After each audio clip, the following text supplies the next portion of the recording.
Trevor Mallard, the Honourable. Thank you, Mr. Chairman. And I'm going to start off this with a question to the Minister, and I think some implicit criticism of some of my colleagues and certainly other members of the House for what appears to be very poor scrutiny of the bill. And I want to refer the House to Subpart 3, Line of Business Restrictions, to 69QA, Subclause 2, or what will be subsection 2. In this section, unless context otherwise requires, Layer 2 services has the same meaning as in the document New Zealand Government Ultra-Fast Broadband Initiative Invitation to Participate in Partner Selection Processes, dated October 2009. And I just want to ask a question. Since when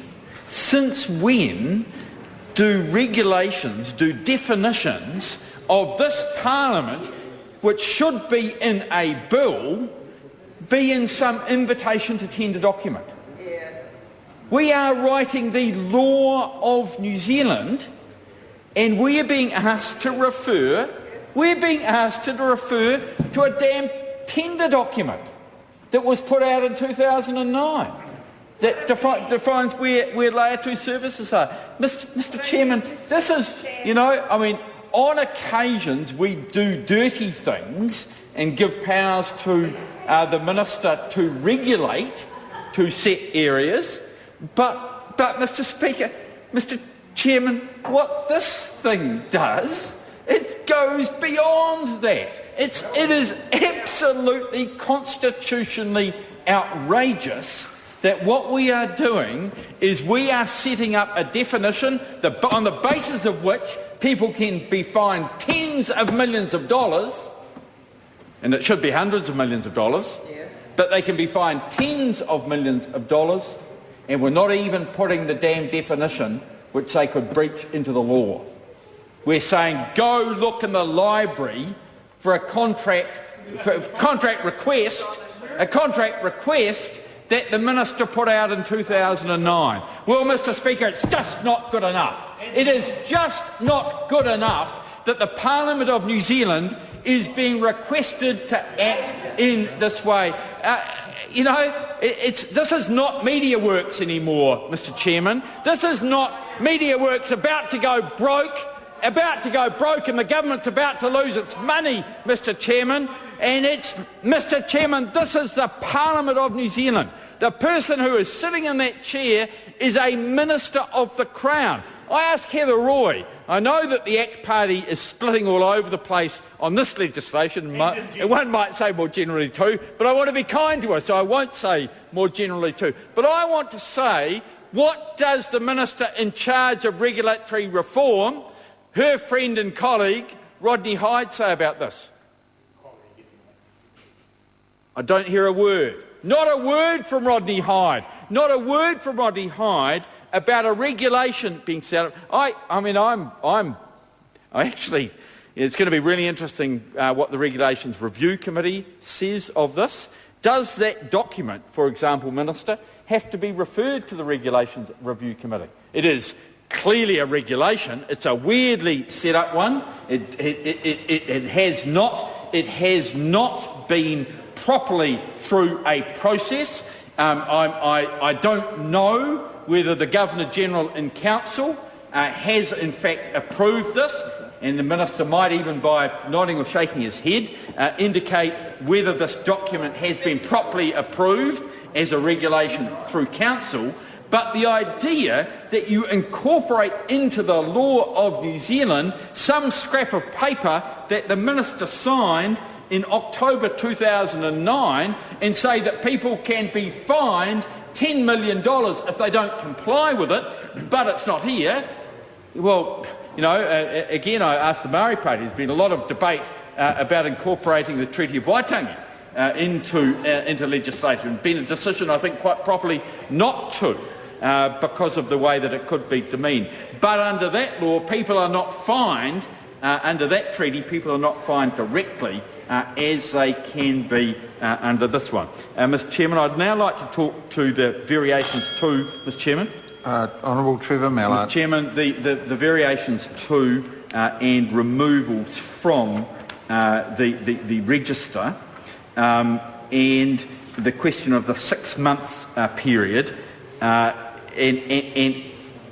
why the Minister is prepared to have Chorus supply to a user within the 6 month period following the removal of the user's name from the register. It's a relatively simple question. Is there a practical reason for that? I would have thought that the proper process would have been that there's a negotiation and the service stops, and then the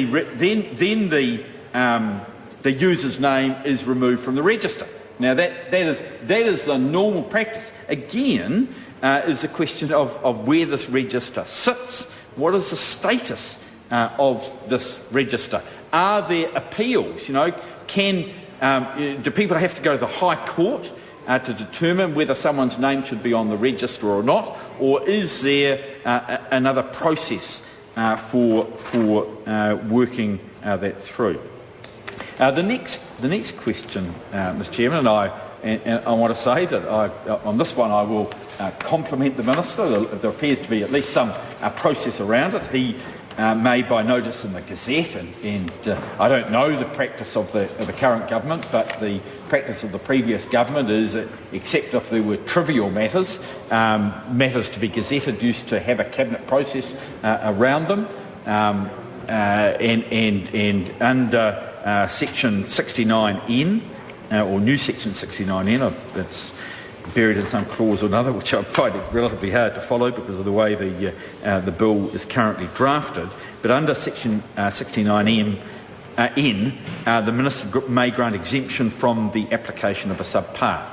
Well, again, I wonder whether it is appropriate in these highly important commercial matters where there is to be significant advantage to individuals or companies as a result of these exemptions, whether that should be a ministerial decision or not. That effectively politicises it.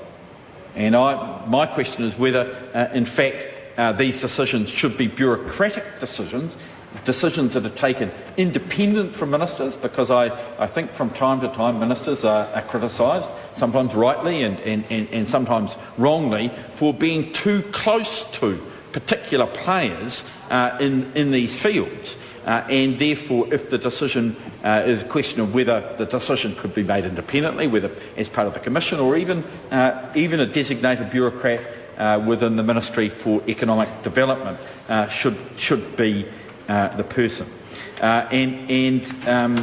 Because one of the relatively important principles of our government is that it is not the role of ministers to give significant commercial advantage to individuals, and that there's no doubt here that what is applying is the ability for a minister to give significant commercial advantage. Now, and I will say, of course, the whole deal is significant commercial advantage, but what it appears to me, and I'm happy for the Minister to correct me, it appears that under 69N then there is an ability for the Minister to grant ongoing advantages or advantages to different players in the field, and in my opinion that is something of concern.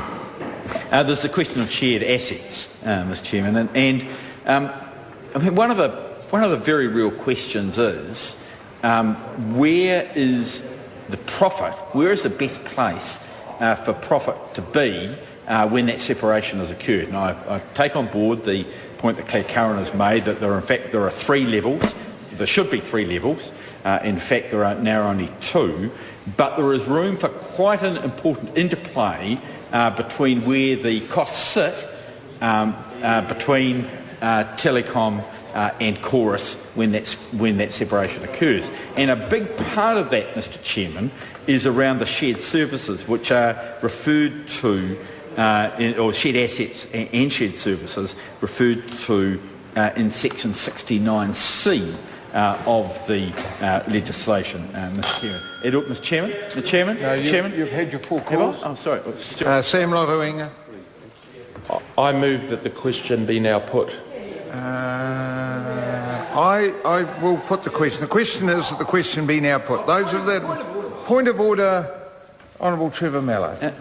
Mr. Chairman, the rulings on these for chairs have always been in the past that if new matters had been raised and the debate was relevant, then the debate would not be curtailed. Mr. Chairman, I put that no one else raised the questions I did, and every one of the 17 questions that I raised were relevant, and we've had no response from the Minister, Mr. Chairman. I'm just, I know you're not meant to argue with the Chair when they're considering this, but Mr. Chairman, can I just ask you to consider whether you've been reasonable in applying the rules in these matters the way they always have been? Otherwise, sir, there is no incentive on members to be relevant. Well, the incentive to being relevant is that there will certainly be a closure. That is the case. Look, I took some serious consideration into the whole matter, and I feel that all members who have been seeking a call have had an opportunity to make that. I cannot force any member to take a call, so I'm desiring to put the question, and the question is the question be now put. Point of order, Stuart. Being a new member, I mean, we get 10 minutes to speak, and there is no way we can go through part 1A and mention all the new... I mean, no one has been derogatory. We've all stuck to the bill and asked questions that are relevant. I mean, I've got more questions which are very relevant that I think, I have considered those matters. The question is that the question be now put. Those of that opinion will say aye. Aye. Contrary, no. The ayes have it. No, absolutely not. This is an outrage. We will have a party vote. New Zealand National. 58 votes in favour. New Zealand Labour. 42 votes opposed. Green Party. 8 votes opposed. ACT New Zealand. 5 votes in favour. Māori Party. Tokorua tautokoana. Progressive. Vote opposed. United Future. 1 vote in favour. Honourable Chris Carter. Any other votes? I just forgot to vote for Honourable Chris Carter. 1 vote opposed. The clerk will note Chris Carter, 1 vote opposed. So the ayes are 66, the noes are 52. The questions will now be put. There are a number of amendments. Point of order, Mr. A point of order, Honourable Mr. Chairman, I have, and I do this reluctantly, I have considered carefully your decision in order to take the closure. I know that you've taken it and there's been a vote on it. Mr. Chairman, there's been only 1 hour's debate on the structural separation of Telecom. I therefore move that the Speaker is recalled in order to review the situation we're in. The question is that the Speaker be recalled. I'll put the question. Those in favour will say aye. Aye. Contrary, no. The ayes have it. The Speaker will be recalled.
Mr. Speaker. Mr. Chairman.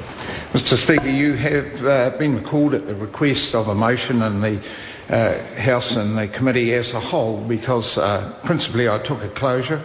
Mr. Speaker, I